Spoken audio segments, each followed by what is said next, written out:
भैया भाभी तंग कर रहे थे, लेकिन अब उनके बच्चे भी तंग करने लग गए। मुझे जिंदगी से नफरत हो गई है। ऐसे में तुम्हें और सावधानी से रहना चाहिए। ये प्यार व्यार के चक्कर में मत पड़ो। एक लड़की को घर में प्यार ना मिले तो वो बाहर प्यार के चक्कर में पड़ती है। घर में अगर नफरत मिल रही हो और बाहर एक व्यक्ति प्यार दे रहा हो तो ये सोच के हमारे दिल को खुशी होती है। तुम भी प्यार करती तो तुम्हें भी ये खुशी का पता चलता। अरे यार, इसीलिए तो मैं प्यार व्यार के चक्कर में पड़ती नहीं हूँ। मुझे जिंदगी में आगे बढ़ना है। मेरे लिए इंतजार कर रहा था बाला। मैं उसकी एसटीडी बूथ में जाती थी और वो बहुत ही ज्यादा खुश हो जाता था। मैं भी फोन करने का नाटक करके उसे देखती रहती थी और वो भी मुझे देखता रहता था। उसके बाद हम दोनों बीच में गए थे। मेरे जन्मदिन का केक काटकर मेरे पसंदीदा व्यक्ति को खिलाना ये मेरी बचपन से इच्छा थी। मेरा बर्थडे जैसा मैं चाहती हूँ वैसा होगा ये सोचकर आज रात यहाँ बीच पर आकर केक काटेंगे। मैं बहुत ही ज्यादा खुश हो गई और बाला मेरे लिए वो सब कुछ सेलिब्रेट करने वाला था। बाला से मेरा प्यार और बढ़ने लगा। हम दोनों वापस आई तो हमें भैया ने देख लिया। हम वहाँ से बचकर एसटीडी बूथ में आ गए। क्या हुआ? सब मैं बाद में बताती हूँ, जल्दी चलो यार। कहाँ से आ रही हो? आश्रम से भैया। मैंने इससे पूछा। आश्रम से भैया? बीच रोड की ओर गई थी क्या? नहीं भैया, आज बच्चों को आश्रम में लेके जाना है इसलिए हम जल्दी आ गए। सच कह रही हो? सच कह रही हूँ। जीप में बैठो। मेरे भाई की जीप में बैठने के बाद पता चलेगा मुझे क्यों लेके गए। शादी कराने के लिए क्या? हाँ सर, शादी कराने के लिए। उस बूथ वाले से क्या? ये भूत क्या है बेटा? अरे जिस बूथ को तुम देखते हो वो नहीं, एसटीडी बूथ। अब तुम चुप रहो, तुम कंटिन्यू करो। शादी बाला के साथ नहीं सर। तो फिर किसके साथ? तुम्हें क्या लगता है मुझे कुछ मालूम नहीं पड़ेगा? उस लड़के के साथ रास्ते पे घूमती हो, मेरी नाक कटवाना चाहती हो क्या? क्या का भूत उतारता हूँ। रुकना मत, मारते रहो इसे। और मारो, जोर से मारो, फिर सुधरेगी ये। साड़ी से तुम मुंह ढक लोगी तो तुम्हारी साड़ी पहचान नहीं पाऊंगा क्या? क्या चाहिए तुझे? अपनी बहन न समझकर उन्होंने मुझे राक्षस की तरह मारा था। मेरे सामने सब लोग खाते थे, मुझे निवाला भी नहीं देते थे, पानी तक भी नहीं देते थे। अरे बेटा खा लो। नहीं चाहिए माँ। तुम नहीं खाई तो वो राक्षसनी आके खा लेगी।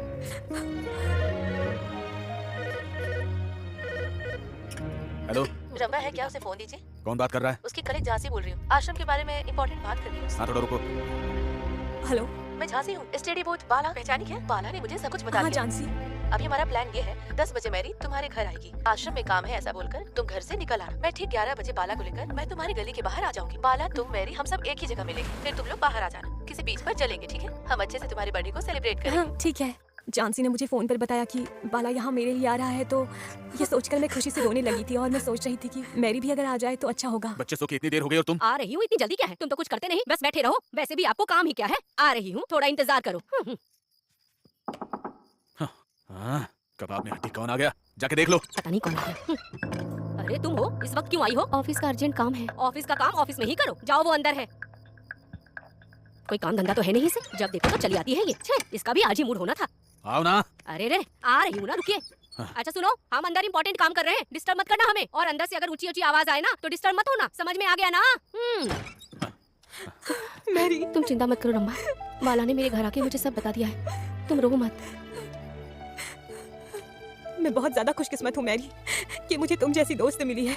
तुम चिंता मत करो। वैसे भी तुम्हारा जन्मदिन है ना, तुम सारा केक खुद ही खा लेना, ठीक है ना? ठीक है। बाला आने वाला है, जल्दी तैयार हो जाओ। अरे इतनी जल्दी तैयार हो गई? इस साड़ी में अच्छी लग रही हो। हाँ। लगता है बाला आ गया। चलो जल्दी चलते हैं।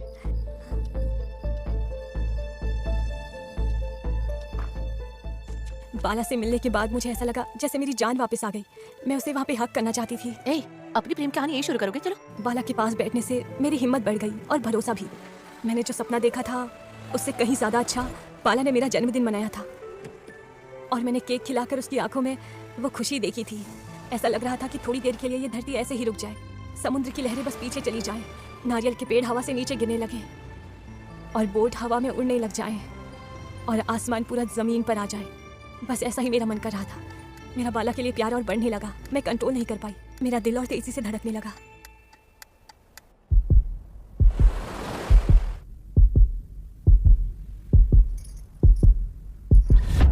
क्या कर रहा है? निकल। इधर आ, जल्दी आ। बाबा भाई छोड़िए ना भाई, हम लोग बर्थडे पार्टी मनाने आए थे। कुछ देर में यहाँ से चले जाएंगे। तो ये अकेला पार्टी मनाएगा क्या? हम कब मनाएंगे? बस एक पप्पी ले लेता हूँ। क्या बे, गुस्सा आ रहा है? हमें भी गुस्सा आता है। हाथ देख रहा है ना, एक पड़ेगा तो खत्म हो जाएगा, समझा? हमको समझा। चल निकल।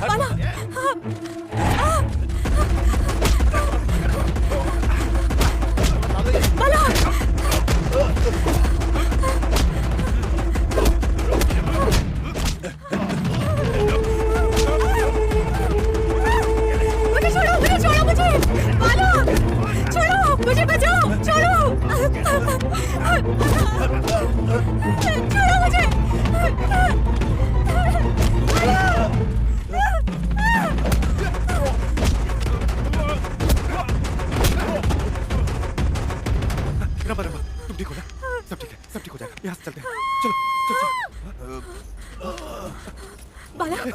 रहा है। यार हुआ जल्दी करो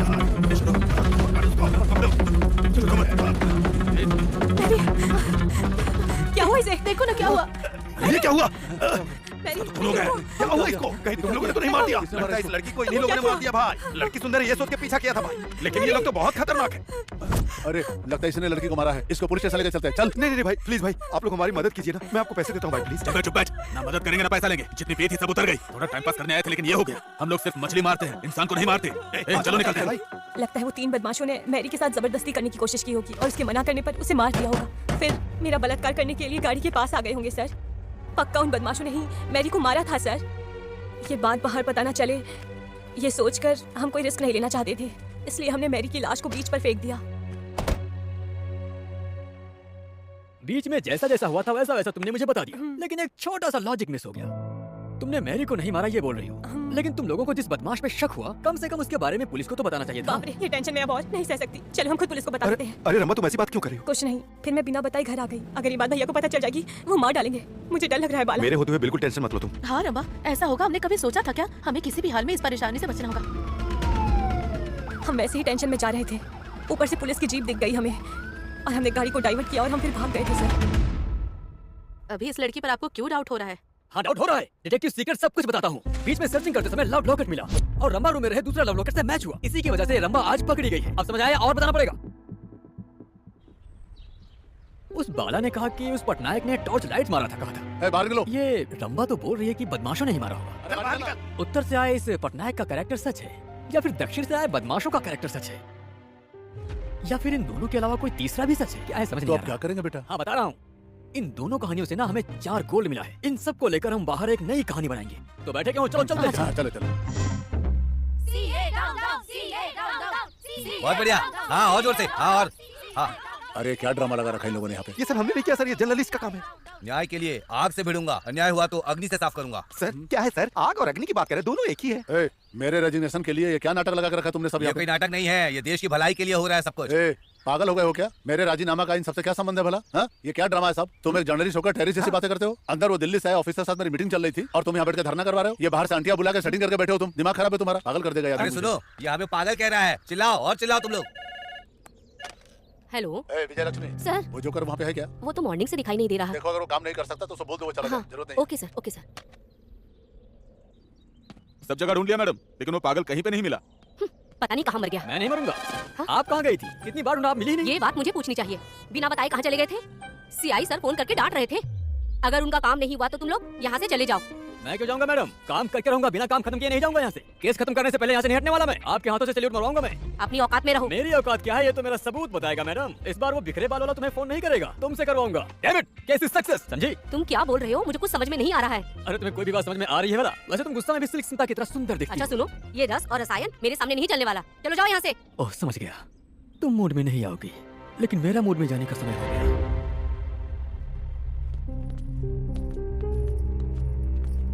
लगता है मैडम कुछ ज्यादा ही गहरी सोच में पड़ी हो। मेरे सवालों का जवाब कैसे कैसे दोगी ये सोच रही हो क्या?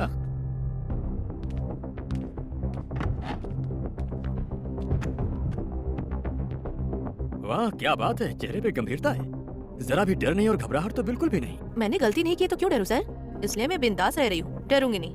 डरोगी डरोगी जरूर डरोगी, क्योंकि दोषी को पकड़ने के लिए मैं बैठा हूँ ना। और मुझे तो इन्फॉर्मेशन भी मिल गई है, बस कंफर्मेशन के लिए वेट कर रहा हूँ। तो जवाब दो, आखिर मैरी को क्यों मारा तुमने? सर भला मुझे मैरी को मारने की क्या जरूरत पड़ जाएगी?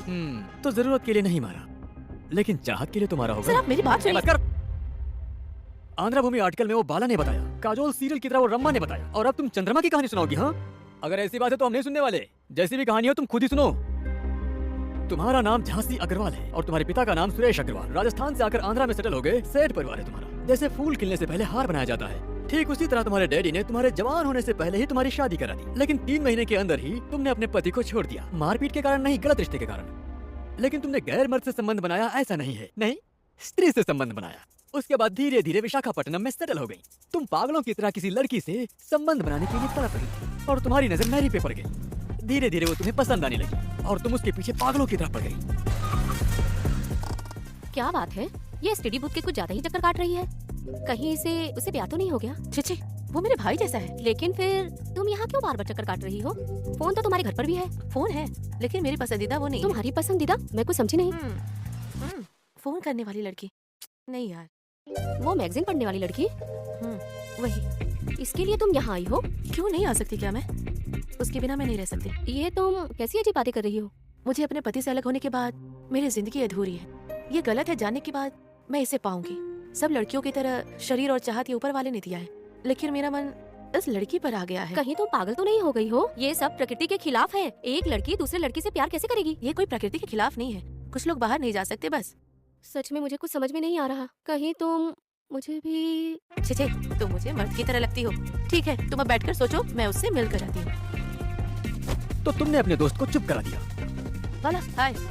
और तुम अपनी प्रेमिका से मिलने के लिए एसटीडी बूथ में चली गई। मेरी की शक्ल और उसकी मासूमियत से तुम बहुत प्यार करने लगी और उसी के बारे में सोचती रहती थी। उसके बाद बाला और रंबा बीच में घूमने गए। तुम इस तरह का मौका ढूंढ ही रही थी कि तभी तुम्हें अपने प्यार का इजहार करने का मौका मिल गया और तुम कोशिश करने लगी। हेलो, मेरा नाम झांसी है। मेरा नाम मैरी है। तुम यहाँ फोन करने आई हो? नहीं, अपनी फ्रेंड रंबा के साथ आई हूँ। अरे वीकली में पजल ज्यादा इंटरेस्ट है और कुछ भी नहीं। ये मेरी हॉबी है। बाकी पेजेस में नहीं दिखती है। जवानी, सुख, संसार, तुम ये सब के बारे में नहीं पढ़ती हो? वो सब नहीं पढ़ती मैं। वो सब सेक्स एजुकेशन है। उस एजुकेशन की मुझे जरूरत नहीं। मैं तुमसे एक बात पूछूं? बेकार की बातें मत पूछिएगा। मेरा मन तुम्हें चाहने लगा है। तुम मेरे घर चलो, मैं वहाँ पर तुमसे दिल की बातें करूंगी। पागलों वाली बातें बंद कीजिए आप। आपको ये सब बात करने में शर्म नहीं आती? तुम समझ जाओगी ये सोचकर मैं तुमसे बात करने यहाँ आ गई। पहली बार ही मैं तुमसे मिलकर